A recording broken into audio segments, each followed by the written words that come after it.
Hey guys, welcome back to DIY Dudes. I'm Drew, and in today's video, I'm going to show you how to install a new toilet in a bathroom remodel situation. I'm sitting here in my bathroom where there used to once be a toilet, and all I have left is this disgusting mess of a hole that contains my toilet flange.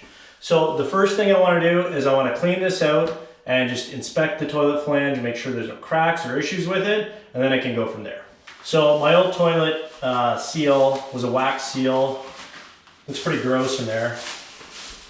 Plus it's endured a bathroom renovation, so it's a bit of a mess. So I had that bag there sealing the hole from gas coming up. And I'm just going to use some paper towel to clean this guy up. The flange is in good condition. My mortar has extended over a little bit, but I think it's... you want to make sure that your flange isn't covered by any mortar or anything from your tiles, but in my case it's a little bit over, but I think it's good. So now I'm going to go ahead, unbox my toilet, and show you guys how to install the bolts and the new gasket. One thing to note is that my flange, because I'm in a renovation situation, is it's maybe a ½ inch below the top of the tile here.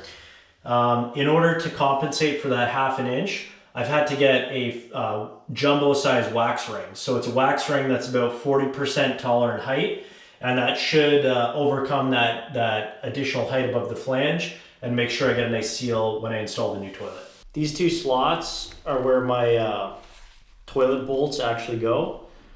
So these are in pretty good shape. They're free of any obstructions and should be good enough for me to get my the new bolts in there. I purchased this toilet on sale probably at least a year ago, and to be totally honest, I kind of forgot what it looked like, and it turns out to be an absolute throne of a toilet. This is a serious toilet, and I'm pretty happy with my pick. The only thing that I didn't realize is that it's not a traditional toilet in the sense where you just slap the gasket on the bottom of the toilet and install it. This is a two-piece system, so it's actually pretty cool. I'm going to install my wax ring directly to this piece, which secures to the toilet, and then the toilet itself bolts right onto this. So it conceals all the bolts around either side of the toilet, and it just gives a nice, super sleek, clean finish. So pretty excited about this. So one key thing to watch out for when you guys are installing a toilet is you need to make sure that the toilet flange was installed correctly. If this thing was skewed a little bit off center, your bolts might not line up properly and your toilet is going to sit slightly skewed. Mine look pretty good. There's lots of adjustment here, so I should be able to correct any issues there. So now I'm going to go ahead and I'm going to prep the base that I told you guys about. So this is a nice solid plastic base. And I'm going to attach the wax ring to this base the same way I would attach it to the underside of a toilet. So I've got my jumbo ring. So this thing's about 40% thicker than a normal wax ring. There's a rubber gasket here, and it just slides nicely into this hole here. Same thing, if you didn't have this base piece, it would just slide right onto the bottom of the toilet. So just make sure that when you stick the wax ring on there, you get it nice and centered. And then I'm going to go ahead and flip this right over top of the hole.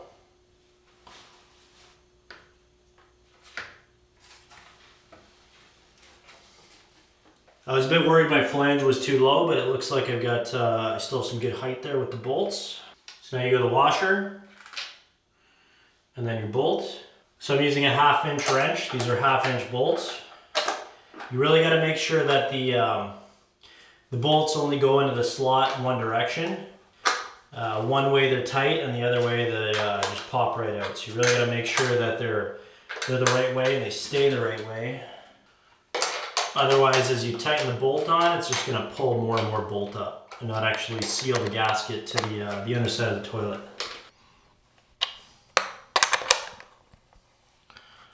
Alright guys, I've done it.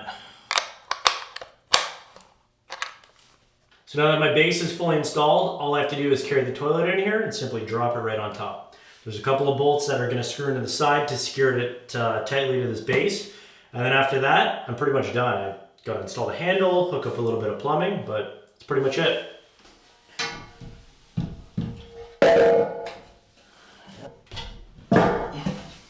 It'll be a little bit tight to hook up my plumbing to the back here, but it should be okay. So this next step is actually specific to my Feister brand of toilet. Most toilets don't have this, but this is basically a small screw that just secures the toilet to the bracket assembly. So for this next job, this is my existing 1/2-inch PEX supply line. Right now there's still a little bit of water in it. I drained the pressure up line, but there's still probably a little bit of water in this.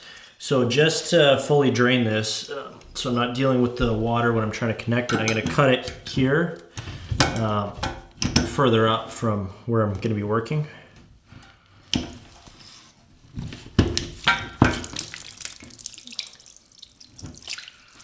Oh yeah, oh yeah, oh yeah. It was a little bit more water than I was expecting. This is a cover plate. Slide this over top. This is gonna cover up any gigantic hole in the wall I have where this pipe comes out. So I got my tube cutters. It's my 1/2-inch PEX crimp connection. It's gonna slide over top. All the while I'm being very careful not to push the pipe back into the wall. So now this is my 3/8 one side by 7/8 other side valve that's going to connect to my toilet. So now my crimping tool. So this is the water supply line for the toilet. This side is a 7/8 connection, and it fits, it screws right into the underside of the toilet. There's a valve coming out of the tank there. And then this side is the 3/8 connection that will screw onto my quick connect fitting I just installed right there. So the only other thing I need to do is before I tighten these on, I'm gonna add some Teflon tape. You know, there's arguments there where you don't necessarily need that because these fittings have rubber gaskets in them, but I always like to do it just to be safe. You just wrap the Teflon tape on there, nice and tight. Should be good. I'm gonna take my quick connect here. A pair of adjustable channel lock pliers. This is the spot where the 7/8 connection actually connects.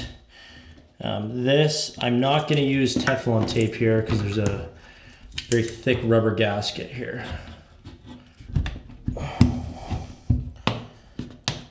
Okay. Okay, not bad. Bit of a tight spot, but worked out. Now, moment of truth. Turn the water on. Okay, water's on, nothing's exploding here. So whenever you do any water connections, just the first time you pressurize them, just go ahead, feel around, check for any leaks. This all feels nice and dry. Looks good. So now I just need to hook up the handle, throw the toilet seat on, and this thing should be good to go for a spin. So what I'm doing now is I'm actually hooking up the flap to the flusher. There's a small chain that connects one to the other, and what that does is when I press the flusher, it opens the flap and causes the toilet to flush. So my final step is to install the toilet seat to the toilet. My toilet seat comes in 2 pieces. There's a little bracket that hooks onto the back. This screws onto the toilet, and then the toilet seat snaps onto the bracket. So this seems to be a little bit of a higher end toilet.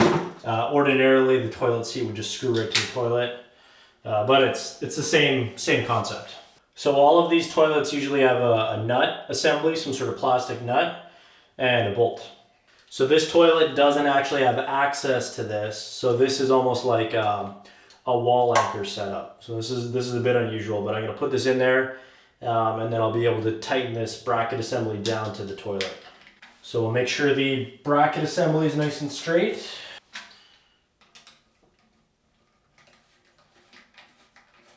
Now my toilet should just snap right on top.